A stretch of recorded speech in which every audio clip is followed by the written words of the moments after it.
위해 사는 게 아니에요. 그렇게는 구원을 얻을 수가 없어요. 그죠? 우리 이미 예수님을 통해서 구원을 얻었으니까 구원 얻은 자로서 예배하고 구원 얻은 자로서 헌금하고 구원 얻은 자로서 봉사하는 거지, 결국 그런 것들로 인해서 구원을 얻으려고 하는 게 아니에요. 그건 천주교나 다른 종교들이 하는 거고, 기독교는 그런 종교가 아니에요. 이 말 이해되시죠? 아멘. 여러분 부활하기 위해서 신앙생활 하세요? 이미 내가 부활을 소유한 사람이기 때문에 신앙생활 하세요. 이미 우리는 부활을 소유한 사람들. 그러니까 우리의 삶과 우리의 어떤 신앙생활과 이 모든 것들이 결국 어디에서 출발을 해야 되느냐? 내가 하나님의 사랑을 입어서 구원받은 자다라고 하는 여기서부터 출발을 해야 되는 거예요. 그렇죠.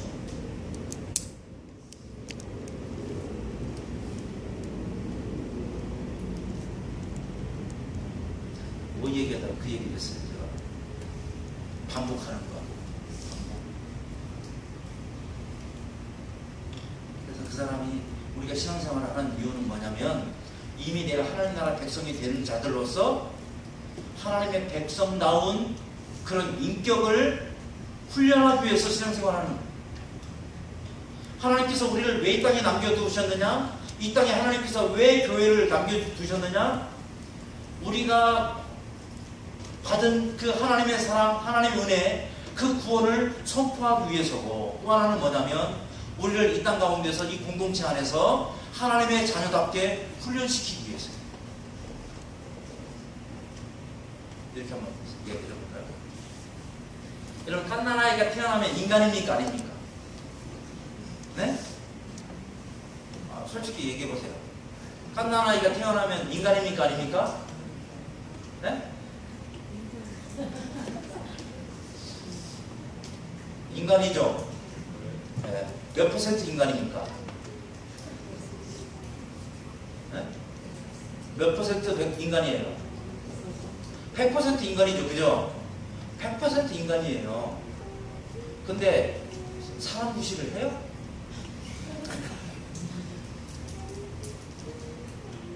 신분적으로는 100% 사람인데 아직은 사람으로서 사람의 역할을 하기에는 미숙한 부분들이 있죠. 그렇다고 사람이 아닌 건 아니잖아요. 부모의 양육에 의해서 그 아이가 자라가게 되고, 그래서 비로소 사람의 역할을 해가는 거예요. 그 아이는 이미 인간으로 태어났어요. 그 다음 뭐예요? 인간다워지기 위해서 부모의 양육이 필요하고 교육 시스템이 필요한 거고 모든 게 다 필요한 거죠.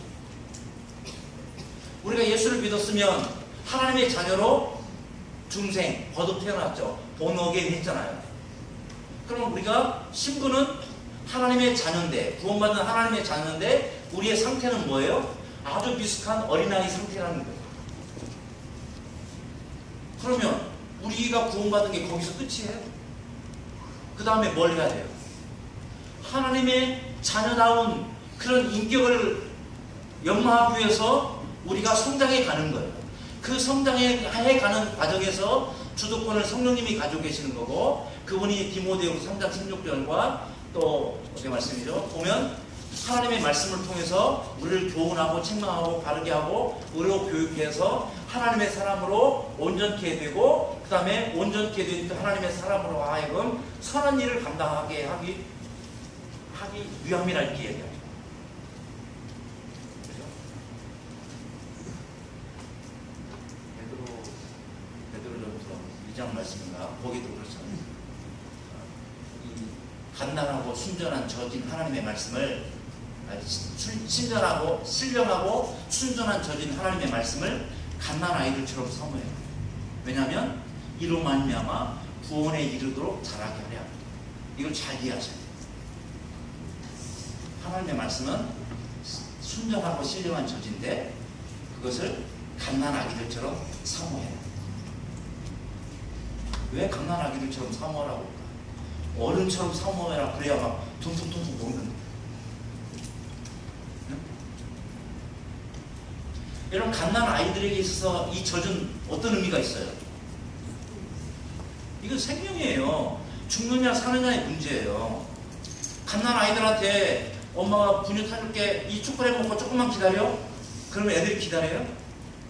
배고프면요 죽어라 울잖아요. 죽어라 울잖아요. 갓난 아이들에게 있어서 젖은요, 이건 간식거리가 아니에요. 이건 죽느냐의 사느냐의 문제예요. 그래서 하나님께서 우리에게 이 하나님의 말씀을 갓난 아이들이 젖을 사모하듯이 그렇게 하나님의 말씀을 사모하라는 거예요. 왜 그러느냐? 이를 통해서 구원에 이르도록 자라게 하려 하면, 여기서 구원에 이르도록 자라게 하려 하면 할 때 이걸 잘 이해하셔야 되는데, 이 구원은 뭐냐? 우리가 성경을 열심히 읽어야 구원받는다 이런 말이 아니라, 이미 구원받은 우리가 이 하나님의 말씀을 열심히 읽고 묵상하고 이 말씀을 경험하고 이 말씀을 먹음으로 인해서 이 갓난아인 우리가 우리의 구원의 완성, 이 점점 더 성숙한 성화되어진 그러한 인격으로 자라간다는 거예요. 하나님의 말씀이 그렇게 우리를 변화시켜가고 그렇게 인도해 가신다. 그 말씀에 저자이신 성령님이 말씀을 통해서. 또 우리의 목적은 뭐예요? 신앙생활하는 목적은 우리가 천국에 가기까지 그 천국 시민의 합당한 그런 믿음, 그 천국 시민의 합당한 그런 인격, 하나님을 닮은 인격, 이 성경에 나와 있는 이 하나님 나라의 그 원리들이 내 삶이 되고, 예수님의 그 인격이 내 인격이 되고, 예수님의 그 삶이 내 삶이 되어져 가는, 이것이 이 땅에서 우리 신앙생활의 목적이라는 거예요. 다른 게 없어요.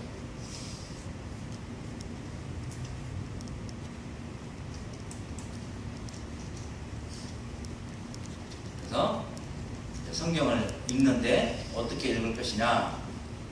기도하는 마음으로 읽어라. 왜 기도하는 마음으로 읽어요? 이 성경 묵상, 성경 읽기의 주도권 누구에게 있다고요? 성령님께 있다. 그러니까 그분을 의지하고 그분의 도우심을 구하는 마음으로, 또 그분이 나에게 말씀에 깨닫게 해주실 것을 기대하면서 그분에게 집중해서 읽으시라. 두 번째는 선입견을 버리고 천천히 자세히 꼼꼼하게 읽어라. 선입견을 버려야 합니다. 아까 이야기한 대로 이 성경에 대한 이 우리 속에 있는 독소들, 성경에 대한 그 부정적인 독소들 있잖아요. 그 독소들을 다 빼내.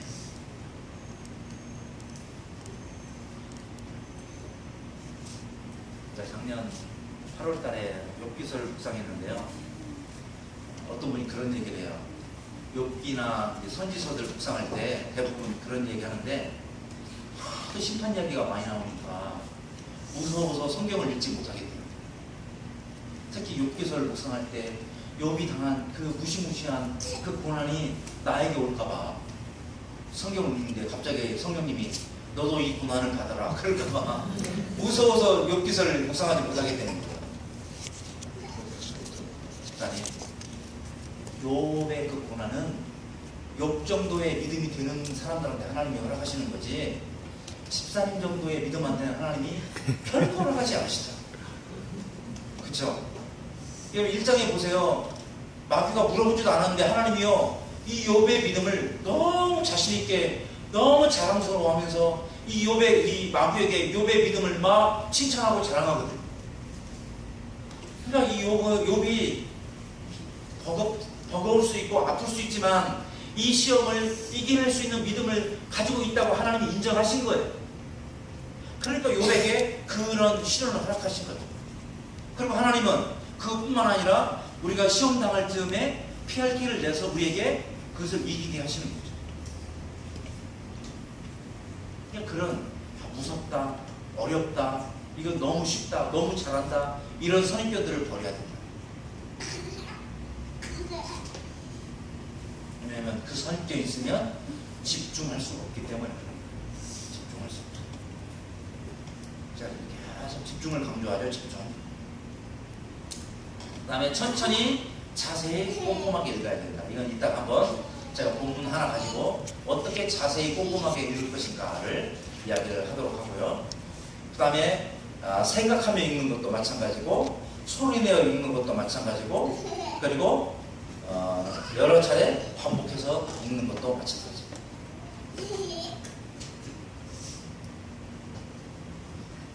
그 낙태주님의 풀꽃이라고 하는 시를 여러분 아시나요?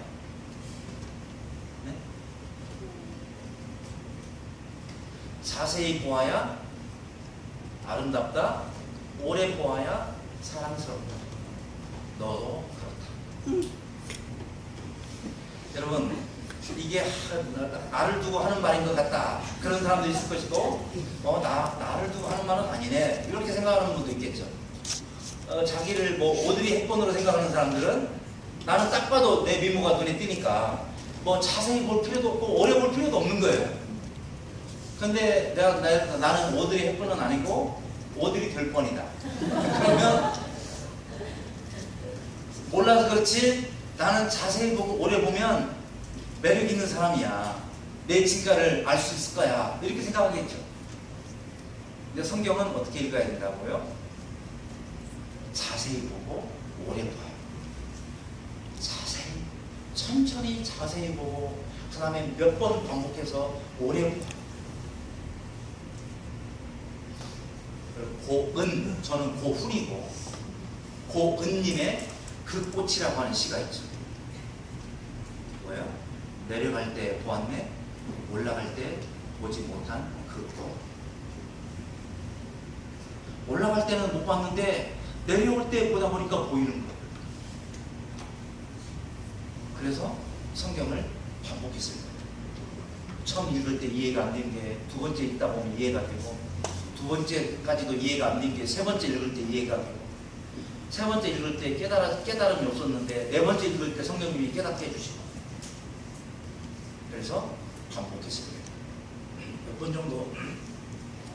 몇 번 정도 반복하면 좋을까요? 네? 처음부터 10번 그러면 그건 제가 당황할 수 있어요. 왜냐하면 한 번 읽는 것도 안 되는데 어떻게 10번 읽어요? 그래서 최소 3번 아니면 5번. 여러분 공부가 가장 쉬웠어요 라는 책 아세요? 장승수라고 하는 사람이 있어. 그 영향이 여기까지는 없나 보네. 한국에는 모르는 엄마들이 없어요 그 책을. 근데 그 친구가 공부하는 방법이 뭔지 아세요? 자기는 주어 동사를 찾아서요 그 지문을 7번을 읽으면 이해가 안 될 지문이 없대요. 왜냐하면 질문은 다 어디서 나오는 거예요? 지문에서 나오잖아요. 그래서 질문 그러는 거잖아요. 지문에서 답을 찾도록 만들어낸 게 질문이에요. 그러니까 지문을 이해하지 못하면 그 질문에 대한 답을 찾을 수가 없어요. 그래서 자기는 지문을 7번을 읽으면 이해가 안 될 지문이 없답니다. 그러니까 우리가 큐티를 할 때도 이게 뭐 점 보는 식으로 귀에 걸면 코걸이, 코에 걸면 코걸이 그런 큐티를 안 하려면 우리가 본문을 잘 그래도 흐름을 이해를 하는 연습을 해야 돼요. 그래서 자세히 천천히 생각하면서 반복해서 읽으시라. 그냥 읽다가 은혜가 되는 단어가 뭔가 이렇게 찾지 마시고 그건 내가 찾는 게 아니라고 그랬잖아요. 그건 성령님께서 깨닫게 해주시는 거예요. 내 소관이 아니에요. 나는 이렇게 성령님을 의지하면서 성경을 이렇게 읽어만 가면 돼요. 이해가 되십니까? 네? 네. 자, 그 다음에 이제 묵상인데요. 묵상은 뭐냐면 이 읽기와 연관시켜서 주어를 중심으로 읽는 거예요.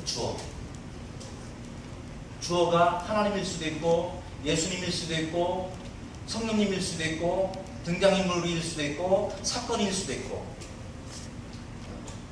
하나님, 예수님, 성령님 아니면 등장인물이 어디에서 말을 했든지 아니면 행동을 했든지 아니면 이 주어에 대해서 뭔가 표현을 해주고 있든지 그 문장이. 그쵸? 그러니까 주어를 중심으로 읽는 거예요. 아니면 어떤 사건이 발생을 했든지 그 사건에 대해서 뭔가 설명을 하든지 주어를 중심으로 성경을 읽는 겁니다. 왜냐면 주어는 말 그대로 메인이잖아요. 그 센텐스 문장에 있어서 가장 핵심 그 주어를 말하려고 문장을 말하는 거잖아요. 그렇죠? 그래서 그 주어에 대한 동작과 신분과 상태가 동사고 그 다음에 나머지는 또 동사를 수식하든 아니면 주어를 수식하든 아니면 한 번 더 거쳐서 오든 모든 문장의 모든 요소들은 다 직간접적으로 주어를 수식하는 거예요.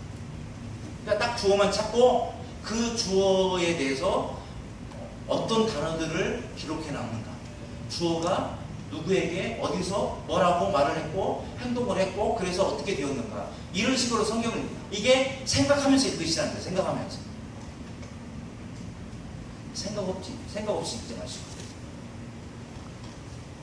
가장 쉬운 방법이 연애 편지를 읽듯이 읽으시라. 연애 편지. 연애 편지들 다 받아보셨죠? 네, 그렇게 읽으시는 중에 나에게 뭔가 지적을 하시고 책망을 하시고 아니면 격려를 해주시고 소망을 주시고 하나님이 나에게 역사하신 그 은혜의 역사를 생각나게 하시고 이런 거 있으면요, 그런 것들에 대해서 내가 반응하는 거예요. 이 반응하는 게 적용이에요. 그렇죠? 적용은 내가 반응하는 거지 내가 만들어내거나 내가 찾아내는 게 아니에요.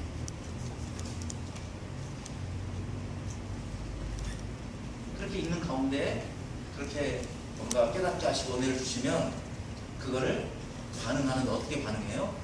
찬양으로 반응할 수도 있고 감사로 반응할 수도 있고 회개로 반응할 수도 있고 결단으로 반응할 수도 있고 아니면 내가 뭔가 순종으로 행동으로 반응할 수도 있고. 근데 적용을 잘하는 좋은 방법이 뭐냐면요, 그렇게 여러분이 성경을 읽다가 뭔가 은혜가 되는 게 있으면 그리고 뭔가 깨달아지는 게 있으면 그거에 대해서 짤막하게 몇 줄이라도 기도문 형식으로 써보세요. 기도문 형식. 이게 적용도 굉장히 시간이 필요로 하는 건데 적용을 빨리 정착을 시킬 수 있는 방법이 기도문을 써보는 거예요. 예를 들어서 오늘 이제 누가복음 말씀에 예수님께서 예루살렘 성전에 들어가셔서 성전에서 장사하는 사람들 다 내어 쫓으시고 하시는 말씀이 이사야서 말씀을 인용을 하셔서 내 집은 만민이 기도하는 집이라 일컬을 것인데 일컬음을 받아야 되는데 너희가 강도의 소굴을 만들었다. 그러니까 우리는 그 성전에서 그런 장사를 했기 때문에 성전이 기도하는 데지 이렇게 장사하는 데냐 이렇게 이해를 하거든요. 근데 이사야서 말씀이란 그런 의미가 아니고 이렇게 돈을 바꾸고 장사를 하고 그게 성소 안에서 한 게 아니라 이방인의 뜰에서 했어요. 원래는 감람산 근처에서 하다가 조금씩 옮겨와서 나중에는 이방인의 뜰에서 했어요. 구약에도 이방인의 구원을 말씀하셨고 예수님이 이 땅에 오셔서 줄기차게 말씀하셨던 게 뭐예요? 유대인이라고 구원받는 게 아니라 이방인이라고 구원 못 받는 게 아니라 이방인이든 유대인이든 예수님을 믿으면 나를 영접하면 구원을 받을 수 있다. 누가복음의 또 핵심이잖아요. 이방인의 구원에 대해서. 그런데 이 유대인들이 자신들의 편의를 위해서 장사를 하고 돈을 바꾸고 하는 이 일을 지금 어디서 하는 거예요? 이방인의 뜰에서 하는 거예요. 그럼 그 이방인의 뜰에서 그 제사를 참관할 수 있었던 이 이방인들은 어디에 가서 그 제사에 참여할 수 있느냐?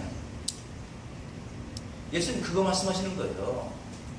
내 아버지의 집은 만민이, 유대인만이 아니라 이방인들도 거기에 참여해서 아버지께 기도하는 집인데 너희가 지금 이방인들의 그 장소를 빼앗아서 이런 짓을 하고 있다. 이게 아버지께서 원래 명하신 그 성전의 의미하고 다르다는 거예요. 이해가 되세요?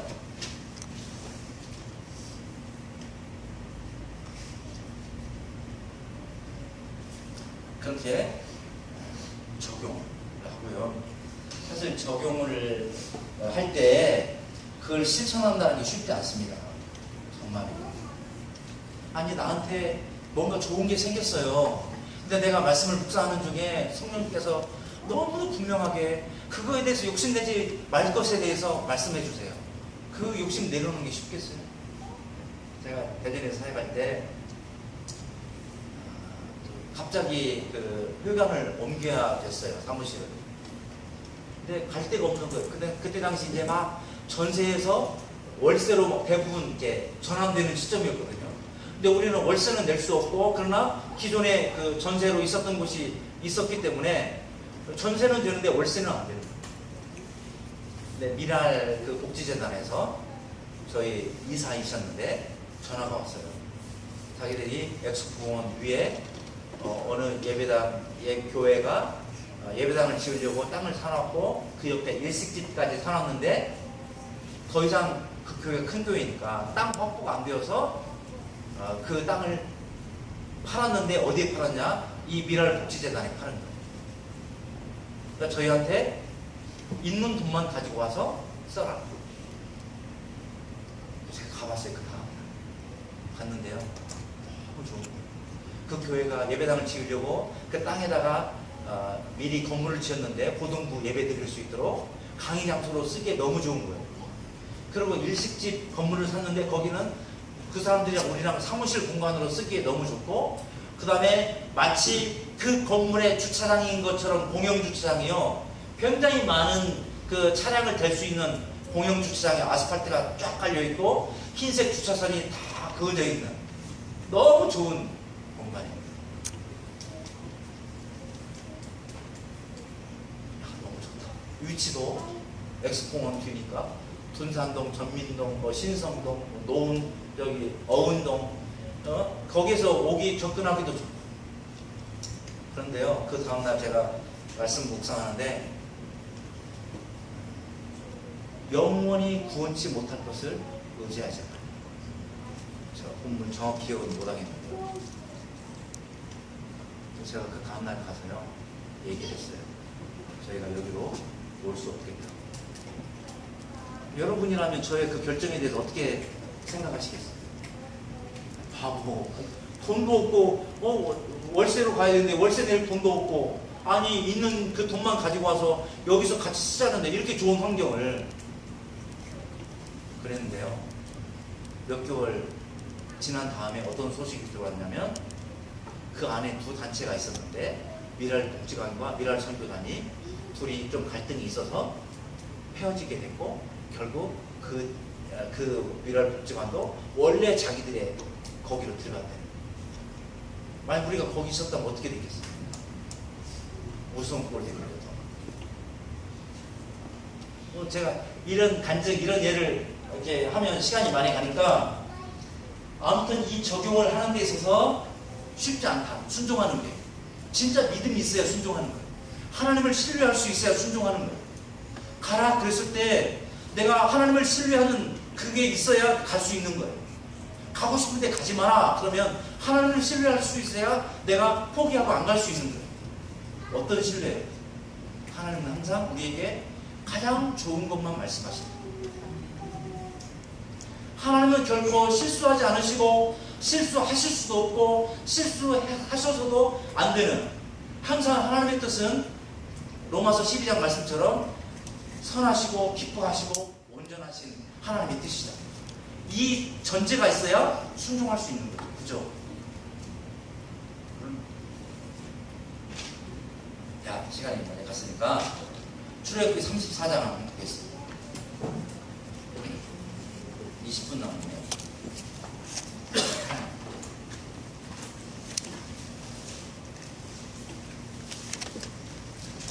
방법만 기억하시면 돼요. 어떻게 해라? 기도하는 마음을 읽고, 기도하고, 그 다음에 성경 읽기에 있어서 기도하는 마음을 읽고, 선입견을 버리고 천천히 자세히 꼼꼼하게 읽고, 그 다음에 반복해서 읽고, 그 다음에 생각하면서 읽고. 뭘 중심으로 읽어라? 주어를 중심으로 읽어라. 그렇게 읽어가는 중에 성령님께서 나에게 뭔가 깨닫게 하시는 거 있으면 그거에 대해서 반응하되, 그 반응을 먼저 기도문 형식으로 적어보고, 그리고 내가 실제적으로 그렇게 순종을 합니다. 자, 출애굽기 34장 1절 주어가 누굽니까? 34장 1절에 주어가 누구예요? 여호와죠. 여호와께서 이렇게 됐죠. 여호와께서 말씀을 하셨습니까? 행동을 하셨습니까? 동사가 뭐예요? 행동을 하셨죠. 그렇죠? 무슨 행동을 하셨어요? 말씀을 하셨죠. 그렇죠? 동사가 이르시되잖아요. 말씀을 하셨어요. 누구에게 말씀하셨어요? 모세에게 말씀하셨어요. 뭐라고 말씀하셨어요? 돌판을 만들라고 말씀하셨어요. 몇 개를 만들라고 말씀하셨어요? 2개를 만들라고 말씀하셨어요. 어떻게 만들라고 말씀하셨어요? 네, 처음 것과 같이 다듬어서 만들어라 이렇게 말씀하셨어요. 왜 만들어라고 그랬어요? 그 판에 말씀을 새겨주시기 위해서. 그렇죠? 근데 그 말씀이 어떤 말씀이에요? 처음 판에 있던 말씀이에요. 처음 판에 있던 말씀이 뭐예요? 십계명이죠. 그렇죠? 앞에서부터 문맥을 따라서 보면 십계명. 여러분 단어 하나라도 빠뜨릴 수 없죠. 그렇죠? 성경을 주어를 중심으로 이게 사실은 구문 분석이라고 말할 수도 있고 영어를 공부할 저는 영어를 그렇게 공부했거든요. 도해법이라고 도해법. 주어 동사 나누고 이 문장을요 한 도해를 하는 거예요. 이게 성경 해석에서는 구문 분석이다 이렇게. 단순하지만 이게 성경을 해석하는 데 있어서 성경을 읽고 성경을 이해하는 데 있어서 정말 좋고 중요한 방법이거든요. 이게 단순하다고 가볍게 보면 돼요. 자, 그럼 하나님이 이렇게 말씀하시는 내용을 자세히 봤잖아요. 근데 이렇게 읽어가는 중에 하나님이 이런 분이시구나. 하나님이 이렇게 말씀하시는 거 보니까 하나님이 이런 분이시구나. 하나님의 마음이 이러시구나. 이렇게 깨달아지는 부분들이 있어요. 그렇잖아요. 이렇게 여기에서 하나님께서 모세에게 이렇게 말씀하시는 내용을 통해서 우리가 어떤 하나님을 찾을 수 있겠습니까? 라고 질문하면 여러분들이 다시 보면 하나님이 이런 분인 것 같습니다. 하나님은 이런 분이십니다. 라고 찾을 수 있어요. 근데 어떤 분들은 본문을 근거로 찾지 않고 그냥 주어들은 이야기로만 자꾸 무슨 거룩하신 하나님입니다 이렇게 말씀하실 수 있는데 내가 이런 하나님입니다 라고 생각을 했으면 왜 내가 그런 하나님이라고 생각을 했는지를 다시 그 본문에서 근거를 댈 수 있어야 돼요.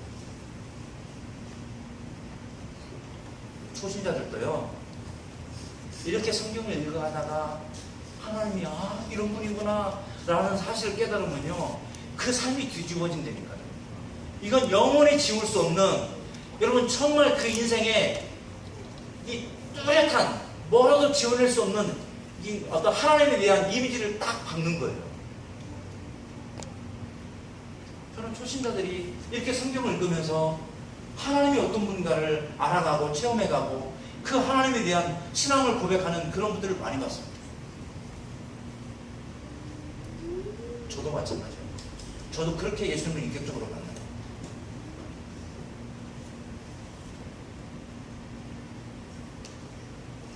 자, 그 다음에 2절도 역시 주어가 하나님이시죠. 계속 말씀하시죠. 뭐라고 말씀하세요? 내게 보여라. 그러죠?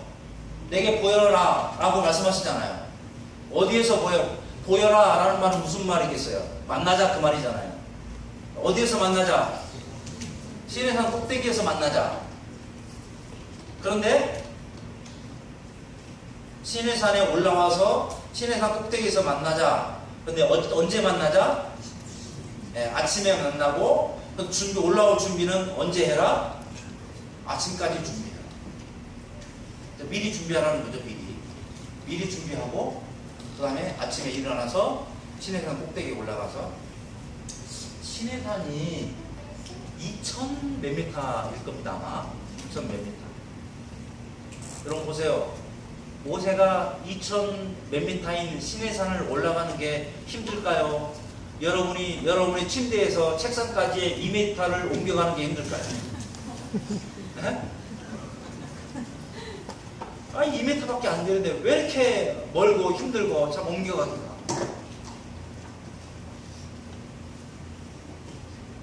그렇죠?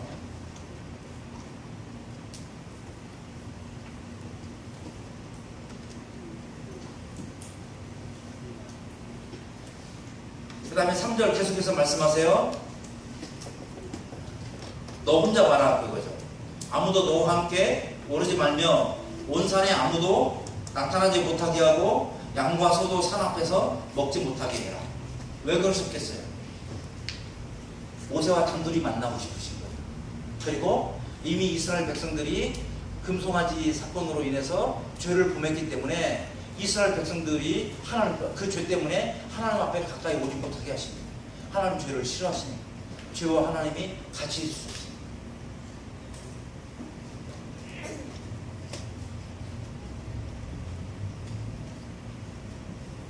내가 하나님을 만나는데 방해되는 게 뭐가 있는가? 뭐가 있습니까? 아침에 눈 뜨면 뭐부터 찾았어요? 스마트폰입니까? TV 리모컨입니까? 옛날에 한국에서 그런 분이 있었어요.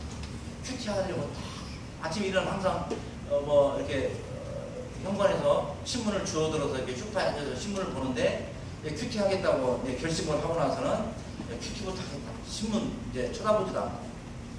근데 큐티를 하려고 이렇게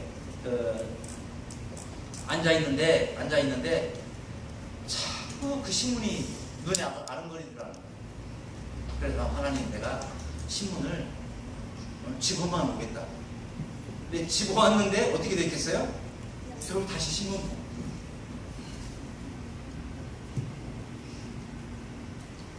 아침에 일어나자마자 기도하시고 그리고 말씀을 묵상하시고. 그러니까 말씀 묵상하기 좋은 건 뭐냐면 여러분이 일단 교회 새벽 기도에 왔다가 그 다음에 집에 돌아가서 큐티를 하면 딱 좋아요.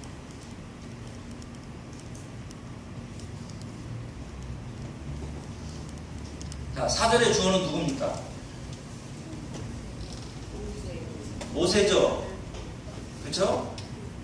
모세가 말을 했습니까? 행동을 했습니까? 행동을 했어요. 어떤 행동을 했어요? 여호와의 명령대로 했어요. 명령에 순종한 거죠. 어떻게 순종했습니까? 돌판 둘을 처음 것과 같이 깎아 만들었고 아침에 일찍 일어나서 그 두 돌판을 손에 들고 시내산에 올라갔어요. 그렇죠?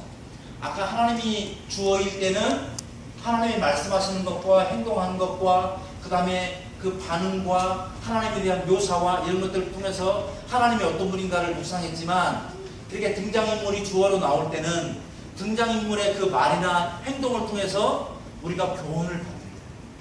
교훈은 뭐예요? 본받아야 될 게 뭔가, 본받지 말아야 될 게 뭔가.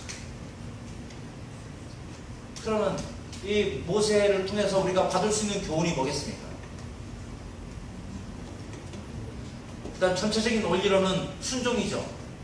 근데 순종하기 위해서 그 두 돌판을 이렇게 다듬어서 깎아서 만드는 게 보통 일이 아니잖아요. 그죠?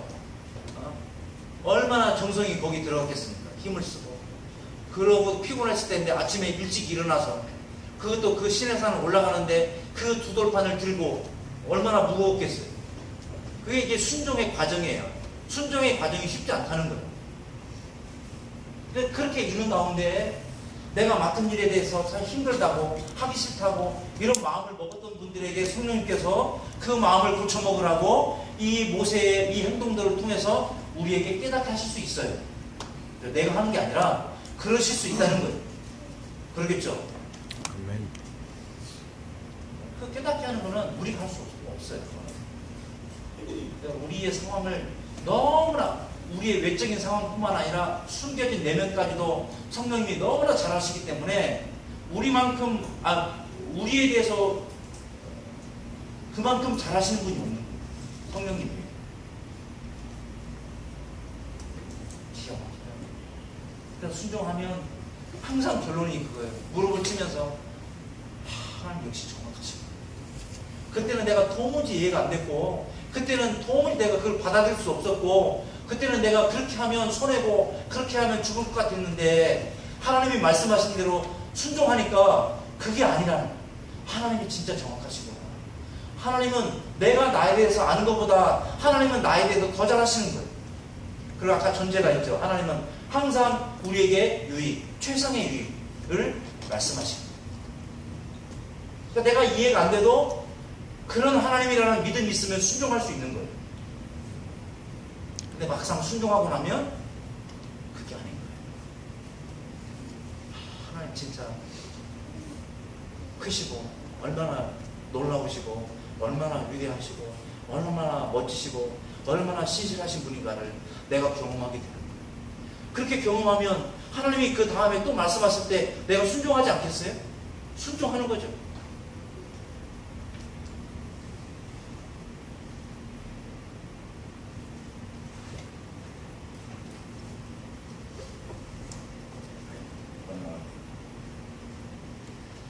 자, 5절의 주어는 누굽니까? 여호와시죠. 여호와께서 행동과 말씀을 하시죠. 행동은 강림하셨어요. 어떻게 강림하셨어요? 구름 가운데 강림하셨어요. 그리고 어떻게 하셨어요? 네, 모세와 함께 거기 서서 여호와의 이름을 선포하셨다. 여호와께서 강림하셨어요. 하나님께서 강림하셨구나. 그리고 모세와 함께 거기 서 계시는구나 라는 사실을 생각하면 하나님은 진짜 신실하신 분이구나. 모세와 만나자고 했는데 모세가 그렇게 힘들게 왔는데 하나님이 안 찾아오시면 어떻게 되겠어요? 근데 하나님은 만나자 했는데 진짜 이 모세에게 하나님이 찾아오셨어요. 그것도 아주 친절하게. 어떻게? 구름 가운데에서. 구름 가운데 강림하셨다는 말이 무슨 말이에요? 하나님이 손오공이세요? 구름 타고 다니는?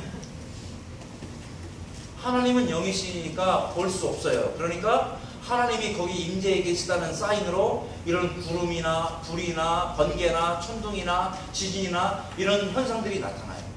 하나님이 모세를 부르실 때에도 그 떨기나무에 불이 붙었는데 원래 광야의 떨기나무는 바싹 말라있는 거니까 그건요 불이 붙으면 그냥 타는 게 아니라 그냥 녹아내려버려요. 그런데 모세가 뒤돌아봤을 때 그 떨기나무의 불은 뭐냐면 꺼지지 않고 있는 거예요. 이건 뭐예요? 떨기나무에 불이 난 게 아니라 하나님이 거기 지금 임재해 계시다, 거기 오셨다는 사인인 거예요. 광야를 갈 때도 구름기둥과 불기둥, 이스라엘 백성들을 보호하시는 의미도 있지만 그 광야길을 갈 때 하나님이 친히 이스라엘 백성과 함께 가시고 그 이스라엘 백성들을 인도해 가신다라고 하는 그 현상으로, 사인으로 구름기둥과 불기둥이, 낮에 햇볕을 가리기 위해서 구름기둥이기도 하고 밤에 그 광야의 사막의 차가운 공기를 데피기 위한 불기둥이기도 하지만 그것보다 더 중요한 의미는 그곳에 하나님이 함께 계신다는 거예요. 그걸 같이 움직이시고 앞장서 가시고 인도해 가신다는 거예요. 모세에게 그래서 구름 가운데 찾아보셔서 모세에게 옆에 서서 모세에게 말씀하세요. 무슨 말씀하세요? 6절 7절에 하나님이 어떤 분인가에 대해서 말씀하세요. 그렇죠? 십계명을 주기 전에 하나님께서 하나님이 어떤 분인가, 이 십계명을 주시는 그 하나님이 어떤 분인가를 아는 게 더 중요하다는 거예요. 하나님이 어떤 분인가를 모르면 십계명을 주어도 그걸 안 지킬 수도 있고 십계명을 지켜도 별 의미가 없다는 거예요. 왜? 이것을 말씀하시는 하나님이 어떤 분인지, 십계명을 주시는 목적이 뭐냐면 그 하나님과의 어떤 관계의 상징으로 주시는 거기 때문에 억지로 의무적으로 지키는 게 아니라 하나님이 어떤 분인가를 알아서 그냥 속에서 우러나오는 자발적인 마음으로 그 십계명을 지키도록, 그냥 하나님이 무서워서가 아니라 하나님을 사랑하는 마음으로 그 십계명을 지키도록, 그래서 하나님이 어떤 분인가를 먼저 말씀해 주시고, 마찬가지입니다. 하나님은 우리가 하나님을 만나고 싶어 할 때 우리를 만나주시고 우리에게 하나님이 어떤 분인가를 말씀해 주세요. 깨닫게 해주세요. 성경의 기록 목적이 뭐예요? 하나님이 어떤 분이냐고, 그 하나님이 우리를 어떻게 구원하기를 원하시느냐, 그것을 말씀해 주시기 위해서 하나님께서 계시해 주신 게 성경이잖아요. 그러니까 성경의 목적은 하나님이 우리에게 하나님이 어떤 분인가를 알려주고 보여주고 깨닫게 해주시는 거예요. 그러니까 우리가 하나님을 알기 위해서, 하나님을 만나기 위해서 하나님의 말씀인 이 성경을 읽으면 하나님이 반드시 그 말씀을 통해서 우리에게 하나님이 어떤 분인가를 말씀해 주신다.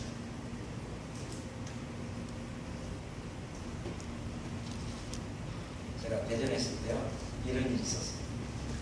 거기 큰 교회인데 중등부 임원들이 수련회를 준비하면서 그냥 애들이 그냥 생각 없으니까 막 뭐 재미로 이렇게 하니까 그 중에 하나 아이가 이렇게 얘기를 했어요. 회장이, 야 우리 이러지 말고 어떤 애가 우리 이러지 말고 우리 기도하고 준비를 하자 그랬어요. 그러니까 그 회장 아이가 하는 얘기가, 야 수경아, 근데 나는 하나님이 안 믿어져. 그리고 이제 가까운 친구랑 같이 버스를 타고 오는데 이 친구가 옆에서 그러대요. 막 그렇게 멍멍을 하다가 말을 꺼내는 게, 그런데 수경아 있잖아, 나도 사실은 하나님이 안 믿어져. 근데 이 아이가 집에 와서 자기 엄마한테 자기가 깜짝 놀랐다는 거예요. 그 회장과 자기 친구가 하나님이 믿어지지 않는다는 것도 놀랬지만, 또 하나는 뭐냐면 하나님이 믿어지지 않는다는 그 친구에게 자기가 그 버스 안에서 하나님이 어떤 분인가에 대해서 그렇게 말해줄 수 있었다는 사실에 대해 놀란 거예요. 이 아이는 어려서부터 말씀을 묵상하면서 자기가 생각하고 거기서 알게 되고 거기서 배우게 되고 거기서 깨닫게 된 그 하나님에 대해서 자기 친구에게 자기도 그렇게 많이 이야기해 줄 수 있을지 몰랐다는 거예요. 자기가 놀랄 정도로 그 친구한테 하나님에 대해서 말해요.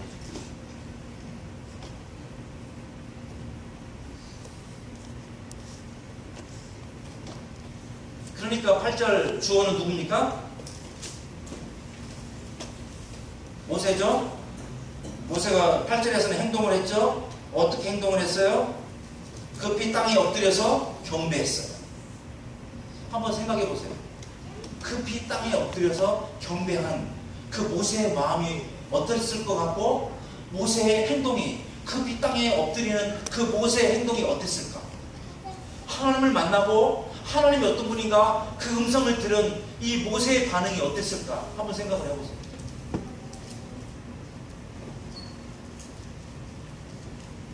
감이 오세요? 이 급히 땅에 엎드려서 하나님을 경배하는 모세의 그 심정과 모세의 그 행동이 어땠을까? 기가 막힌 거예요.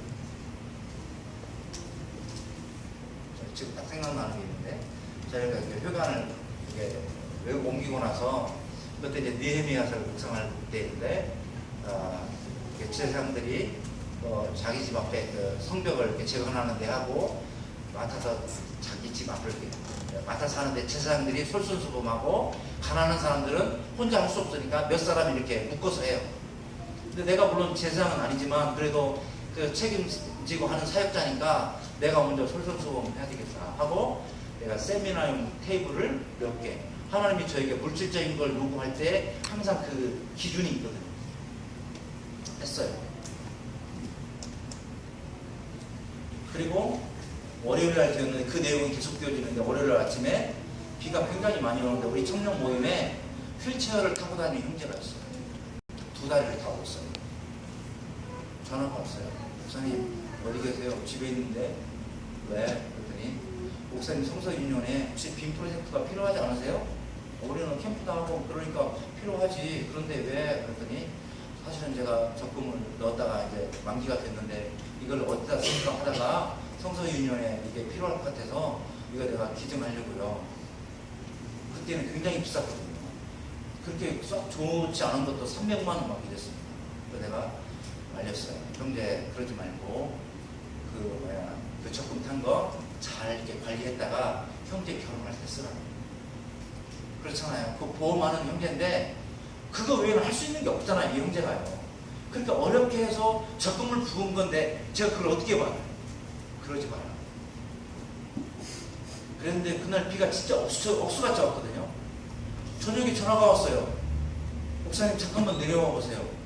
내려갔더니요, 아침에 전화하고 그 빗길을 뚫고 서울에 가가지고 진짜 그 빔 프로젝터와 이 스크린을 사가지고 온 거예요. 어떻게 하겠어요? 이미 사왔는데. 제가 그걸 가지고 집으로 올라와서요, 전혀를 하나만 무릎을 꿇었어요. 왜냐면 이게 생겨서 좋아서 그게 아니고 그건 진짜 유치한 거잖아요. 그죠? 나는 단지 이 성벽을 재건하는 데 있어서 내가 해야 될 역할이라고 생각해서 이걸 했는데, 하나님은 또 다른 그 역할을 할 수 있도록 그 형제를 붙이신 거예요. 그러니까 참 기가 막힌 이 하나님에 대해서 내가 무릎을 꿇지 않을 수가 없어요.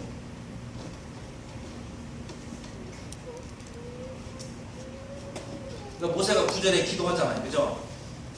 하나님을 만나고 하나님이 어떤 분인가에 대한 이야기를 듣고 기도문을 이렇게 써, 기도를 하거든요. 그러니까 여러분도 기도문을 써보시죠.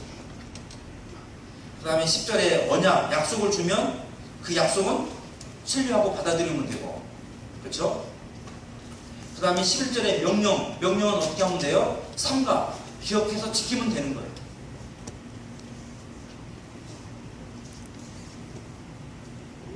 그리고 12절에 삼가라 그러면 하지 말라 그럼 안 하면 되는 거죠. 왜? 하나님은 그것이 올무가 될 것을 뻔히 알기 때문에 하지 말라는 거고요. 13절에 버려라 그럼 버리는 거고, 그렇죠? 이게 이제 적용입니다. 시간이 다 됐습니다. 제가 급하게 막 달려와서 그래도 여기까지는 한 것 같습니다. 좀 감이 잡히십니까? 네, 여기서는 감이 잡혀도 집에 가서 혼자 하려고 하면 깜깜해지죠. 그래도 여러분 제가 말씀드린 거 적어놓은 거 매일같이 복습하면서 그대로 해보려고 해보세요.